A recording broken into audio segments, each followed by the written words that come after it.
ষষ্ঠবারের মতো ঢাকা বিশ্ববিদ্যালয়ের সাংস্কৃতিক সংসদের আয়োজনে হয়ে গেল বসন্ত উৎসব।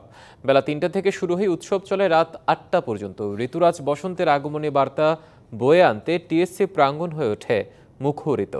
দিনব্যাপী বসন্ত উৎসবে প্রাণ পেয়েছে বাংলার মাটি ও মানুষের চিরায়ত ঐতিহ্য। গ্রামীণ লোকজ মেলা যেন নগর জীবনের কোলাহলে হারিয়ে যাওয়া এক টুকরো শৈশবকে ফিরিয়ে এনেছিল। ঐতিহাসিক গান, নাচ, আবৃত্তি ও সাংস্কৃতিক আয়োজনে জমজমাট ছিল টিএসসি প্রাঙ্গণ। বসন্ত উৎসবের মেলায় আরও ছিল নাগরদোলা, বায়োস্কোপ উপভোগের সুযোগ। নারীদের ঐতিহ্যবাহী ও নান্দনিক অলংকার সামগ্রীও জায়গা করে নেয় এই মেলায়।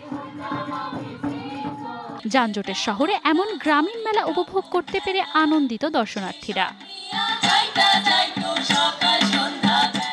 আমি যখন এই উৎসবে আসলাম, এত মানুষ আর এত সুন্দর একটা প্রোগ্রাম দেখে আমার নিজে অনেক বিমোহিত।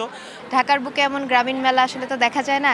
টিএসসির বুকে নাগরদোলা, বানর নাচ, পুতুল নাচ, তো দারুণ একটি আয়োজন। প্রতি বছরই আমার বেশ পছন্দের, এই বছরও এসে প্রচণ্ড ভালো লাগছে। ভিন্নধর্মীর নগর গ্রামীণ প্রতিপাদ্যকে সামনে রেখে এমন মেলা আয়োজন করতে পেরে উচ্ছ্বসিত মেলার আয়োজকরা। দেখা যাচ্ছে ঢাকার দূর দূরান্তে যেতে হয় একটা গ্রামীণ মেলা উপভোগ করার জন্য, কিন্তু আমরা ঢাকার প্রাণ কেন্দ্রে টিএসসিতে এই মেলাটাকে নিয়ে এসেছি। কালচারাল সোসাইটি প্রতি বছরই আমরা আয়োজন করি, এটা আমাদের একটা সিগনেচার ইভেন্ট হয়ে গেছে। আমরা মূলত বাংলা সংস্কৃতির ভেতরটাকে, শেকড়কে উঠিয়ে নিয়ে আসতে চেষ্টা করি। Manjuma Afroz, Nilima, DBC news, Dhaka.